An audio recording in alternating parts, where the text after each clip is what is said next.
Hindi man tayo magaling sa mga ganitong klase ng proseso, pero ang importante sa atin, yung masatisfy natin yung ating client sa bawat gupit nating gagawin.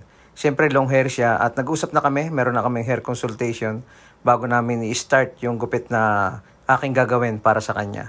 Siyempre ang napag-usapan namin is imumulit natin siya, ikikip natin yung haba sa likod, siguro ayusin na lang natin yung parting likod niya.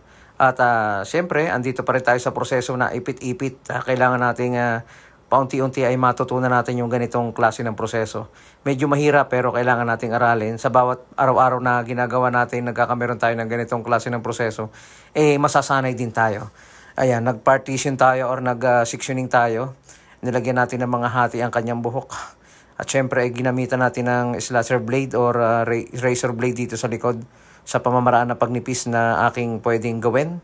Ito yung naisipan ko para maganda yung pagnipis dito sa may part na ito. At siyempre pagkatapos niyan, tatanggalin natin yung ipit dito sa unang layer natin ginawa. Inayos lang natin yung pinakang ilalim.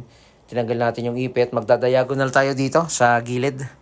At babawas lang tayo dito. Kukunin natin yung length ng kanyang buhok sa pamamagitan ng pag-diagonal na pagbawas para yung flow or yung pagpunta ng kanyang buhok sa likod ay maganda yung connection. Kaya ganito yung pamamaraan na ginawa natin. Ayun. Same din dito sa kabilang side, ganoon pa rin yung proseso na gagawin natin kung anong ginawa natin dito sa kabila. Medyo matagal lang ng konti, pero pag nasanay tayo, ay bibilis din tayo sa ganitong klase ng pamamaraan ng pagbabawas. Kailangan natin itong matutunan para madagdagan yung ating mga kaalaman dahil yung ganitong klase ng paggugupit ay nauuso na ngayon. Next natin dyan yung pinakang sentro, kunin natin 45 degrees, kunin natin na medyo maikli sa may parting baba at itira natin na mahaba para mag-keep yung volume dito sa may mismong gitna. Malapit sa kanya occipital bone para maging maganda yung volume ng kanyang buhok dito sa may parting gitna. After nyan, syempre gugupitan na natin yung pinakang gilid nito. Huwag muna nating ibaba yung buhok sa ibabaw. At kunin muna natin pala yung pinakang magiging pattern natin dito sa may patilya niya. Pumutol muna tayo ng buhok. Hindi naman na tayo matatagalan dito kasi ilang sectionin lang ito, mga 2 to 3 parts lang. Pumutol tayo dyan para makapag overcome tayo. Ito yung magiging proseso natin dito, overcome, and then pwede tayong gumamit ng number 1 o pwede na rin diretsyon natin trimmer pagkatapos ng overcome. Lagyan na natin ng pinakang lines. Ninipisan lang yung gilid pero hindi natin siya ipifade. Ibabagay natin sa shape ng kanyang mukha at sa kanyang request. At sa suggestion ko na rin na hindi natin masyadong pupudpurin yung gilid o hindi natin iti-taper.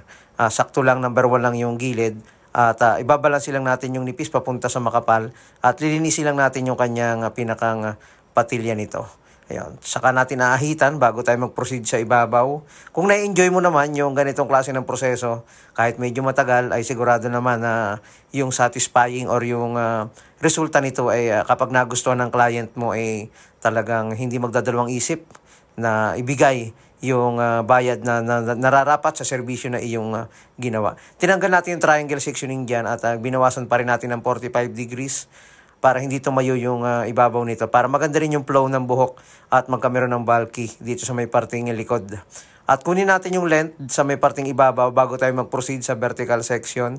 At sa pamamaraan na ganito ay bawasan natin yung haba ng kanyang buhok na naayon doon sa pinutol natin sa mismong gitna nito. Pinas forward lang natin para hindi masyadong mahaba ang ating video at hindi kayo mainip sa panonood. Ito yung mga simpleng pamamaraan kapag ganito yung style or hairstyle na gagawin natin sa ating client. Naka-center part pa rin ito at pwede mo pa rin tawagin na mullet, toe block or ano man na pwede mong itawag dito. Naka-curtain yung kanyang bangs.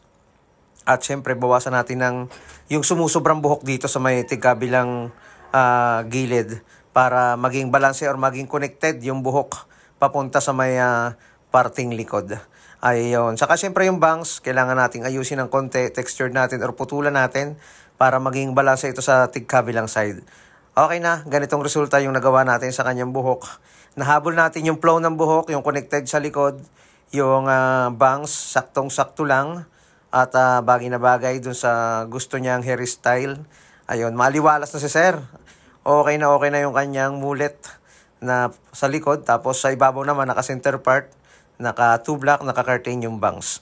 Maraming salamat mga kabarbero. Sana nakakuha kayo ng konting idea sa ganitong klase ng buhok at ganitong klase ng gupit.